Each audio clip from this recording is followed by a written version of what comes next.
Hello everyone, इस video में आप बहुलक ज्ञात करेंगे। क्वेश्चन में कह ही रहा है कि निम्नलिखित बंटन, निम्नलिखित का अर्थ होता है नीचे जो लिखा है। बंटन मतलब इस टाइप को बंटन कहते हैं, जो दिया है ना ये वाला, इसको बंटन कहते हैं। बहुलक ज्ञात करें तो बहुलक ज्ञात करने के लिए आपको सूत्र याद होना चाहिए। अगर सूत्र आपको याद हो जाता है तो आपसे ये कुछ भी नहीं है। तो बहुलक का आपको सूत्र याद रखना है। देखिए एनसीईआरटी का मैंने बुक लाया है, यही एक सूत्र है जो आपको याद रखना है। बहुलक का फार्मूला होता है एल प्लस, ये ब्रैकेट है, छोटी ब्रैकेट है, F minus F zero by two F one minus F zero minus F two गुने एच। ये है ना, आपको सूत्र याद होगा। इसका जब सूत्र याद हो जाएगा आपको ये पूरे ज़रूरत पड़ेगा। जब इस क्वेश्चन को बनाएंगे तो इसकी ज़रूरत पड़ेगी, और जब ज़रूरत पड़ेगी तो हम मुझे है ना सबको हमको समझाना पड़ेगा। तो आपको याद पहले करिएगा तब ना, याद हुआ ये सूत्र याद रहेगा तो हम जो समझाएंगे फटाफट समझ जाइएगा। अन्यथा आपको नहीं याद किए हैं तभी इस वीडियो के माध्यम से आपको समझाएंगे। तो यहाँ पे ये 2023 में प्रश्न पूछे हुए हैं। ये 2023 का जो परीक्षा दिए हुए हैं उनमें ये 2005 मार्च से पूछता है बहुलक कभी भी। तो इसमें देखिए, इसमें क्या है कि बहुलक जब ज्ञात करते हैं ना तो इसमें अधिकतम बारंबारता देखते हैं। यानी जो नंबर संख्या जो है वो सबसे ज़्यादा किसकी है। इसमें सबसे बड़ी संख्या 16 है। ये सब संख्या से बड़ी संख्या 16 है। तो ये 16 क्या हो जाएगा, बारंबारता हो जाएगा। तो वही हमको यहाँ लिखना है। यहाँ अधिकतम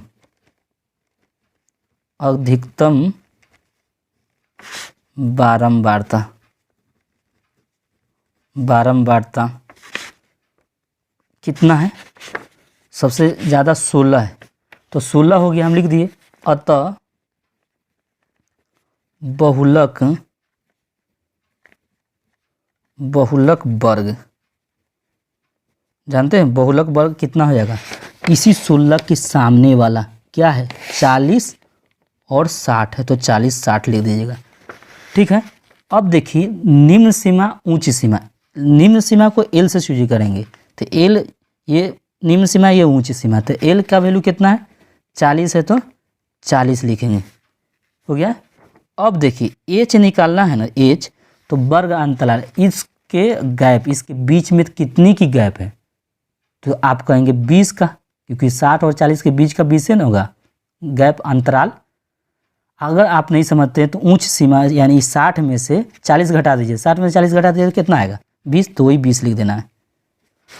और F1 जो है ना, F1 इसके बाद लिखेंगे। F1 की कितना होगा, F1 जानते हैं, F1 क्या, अधिकतम जो संख्या था, अधिकतम बारंबारता क्या था आपका 16 था। यहाँ से समझिए या तो यहाँ से समझिए, ये 16 है ना अधिक, तो यही F1 हो जाएगा।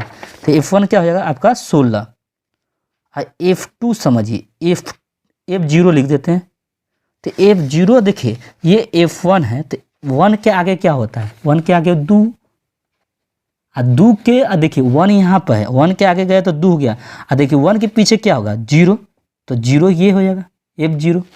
तो देखिए 1 है, पीछे जाएंगे तो 0 मिलेगा, तो F0, तो F0 का वैल्यू क्या होगा, यहाँ F0 का वैल्यू 6 है तो 6 लिख देंगे। F2 का वैल्यू, 1 के आगे जाएंगे तो 1 के आगे कौन है, 2, तो F2 12 हो जाएगा। ये जो था मैंने पूरा प्रोसेस लिख लिया है। अब हमें सूत्र बहुलक का लिखना है।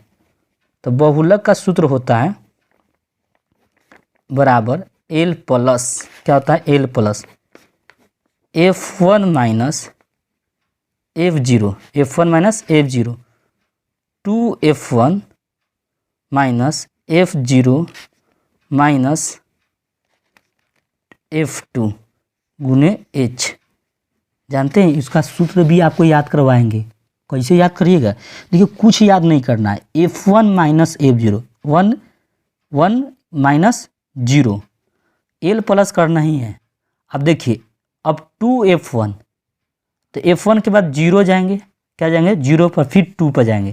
कहने के बाद 0 बीच में 0 होगा, तो 0 के है ना आप क्या करिएगा, देखिए ये 1 है तो 1 क्या है ना, घर जैसे ऊपर जैसा था वैसे ही लिख दिए, खाली यहाँ पर F2 कर दिए। तो आपको लॉजिक लगा के ये सूत्र याद करना है, 2F1 minus F0 minus F2, यानी F1 के बाद 0 तब 2 होगा गुने H। ये फार्मूला आपको याद रखना है। एल का वैल्यू आपको पता है कि 40 है तो 40 लिखे हैं तो 40 लिख दीजिए। यहाँ पर क्लोज करिए ब्रैकेट से।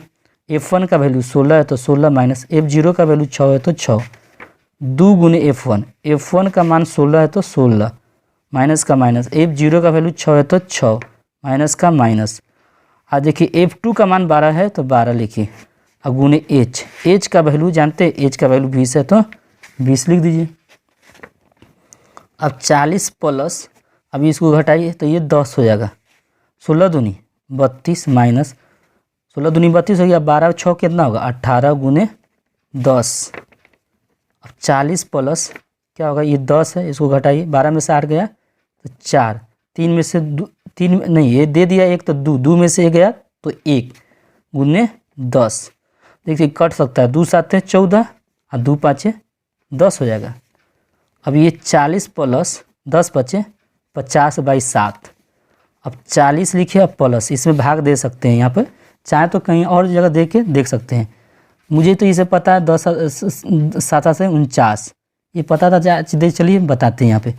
तो ये 50 है, ये 7 से भाग 7 से 49। अब 1 आ गया तो 1 पर यहाँ 0 आएगा तो यहाँ दशमलव आएगा, 7 कहीं 7, फिर 0 होगा, 7 चौका 28, ठीक है, फिर 2 हो जाएगा तो फिर 7 चौका 28 आ रहा है। तो एक बार पॉइंट के बाद 2 ही अंक रहने दीजिए। 14 है तो 14 लिखिए, ये 47.14 आंसर हो जाएगा। ठीक है, तो आपको बस आपको क्या करना है, आपको फार्मूला याद रखना है। 28 एक मिनट रुकिए, 7 से 49 हो गया ना, 7 से 49, कहीं गलती तो किए नहीं है ना, एक मिनट देख लीजिए, गलती कहीं तो किया गया नहीं ना। 6 में से 6 गया 0 10 हो गया और 16 दूनी 32, 12 6 18, तो 12 में से 8 गया तो 4, 2 में से गया 1 14, ये ऊपर क्या है 20 ना है यहाँ पर, सॉरी अभी यहाँ पर गड़बड़ हो गया था। देखिए वो इसलिए करें कहीं ना कहीं गड़बड़ हो रहा है, तो ये 20 है, यहाँ पर भी 20 है, ठीक है। तो ये 2 7 14, ये जब कट करेंगे तो कितना होगा 10 होगा। अब करिएगा ना तो यहाँ पे आपको, यहाँ पे आपका 100 हो जाएगा ना, समझे। तो 10 में 10 से गुना तो 10 दाई 100 हो जाएगा और 100/7 हो जाएगा। अब यहाँ पे प्रोसेस देखिए, देखिए नज़र घटी तो दुर्घटना बड़ा कस के घटा है मुझे मेरे साथ। तो देखिए आपके भी साथ ये ज़िंदगी में दुर्घटना सबके साथ घटेगा, और घटेगा तो सतर्क रहना है कि कैसे घट गया, मेरे साथ कोई कांड करके चल गया तो आपको पहचान लीजिएगा आप ना उस आदमी को, तो मन करेगा कि उसको ठीक कर दे। तो आप ठीक कैसे करिएगा, पकड़िएगा और उसको क्या करिएगा, जैसा आपके दिमाग में चल रहा होगा ना, गरम अगर बिजली का झटका दिया होगा वो, तो आपको उसको भी झटका दे दीजिएगा, काहे कि आपको कभी वैसा कांड न करें। तो यहाँ पर हमको झटका किया है, झटका दिया है, तो हम इसको अब क्या कर रहे हैं, सही कर रहे हैं। तो हम भागेंगे थोड़े, इसको न कट करेंगे फिर इसको रिपीट करेंगे, फिर रिपीट से बनाएंगे नहीं, इसको समझाएंगे कि कैसे गलत हुआ कैसे सही हुआ। आखिर गलत ना इंसान से होगा तो फिर किससे होगा, हम ही लोगों से ना गलत होगा, गलती होगा। तो हम लोग एक इंसान है और हमसे गलती हो ही जाएगी, तो आप हमसे हो ही जाता है, मगर इसको सतर्क सही करना आपका काम है। एक मरतबा चेक भी कर लेते हैं, तो यही चेक किए हैं तो पकड़ा गया है। अब यहाँ पर 100/7 हो गया। जब भाग दिए हैं तो ये आपका जब भाग दिया जाएगा तो भाग अलग से दे दीजिए 7 में 100 से, तो 7 इकाई 7। अब 10 में 7 गया 3, 7 चौका 28, तो 10 में से 8 गया 2, फिर यहाँ पर दशमलव यहाँ पर आ जाएगा, 0 उतारे हैं ना तो दशमलव हो जाएगा, 7 दूनी 14, फिर 10 में से 4 गया 6, 1 नहीं 1 में से गया 31 0, फिर 7 8 56, तो 56, फिर 4, तो रहने दीजिए, दशमलव के बाद 2 पॉइंट तक ले रहने देना है। तो जब भाग दिए हैं तो यहाँ पर आया 14.28 आया। अभी इसको काट दीजिए, अभी इसको जोड़िए, तो देखिए 40 में है ना 14 जोड़ेंगे तो 54 हो जाएगा, 54.8 आंसर हो गया। तो हमें नज़र घटी तो दुर्घटना घटी तो उसका सही किए कि नहीं किए, तो आप ही के साथ वही कोई घटना करता है तो आप उसका है ना बदला लेना है तो ठीक है, अन्यथा आपको छोड़ना है तो छोड़ भी सकते हैं। चलिए नेक्स्ट वीडियो में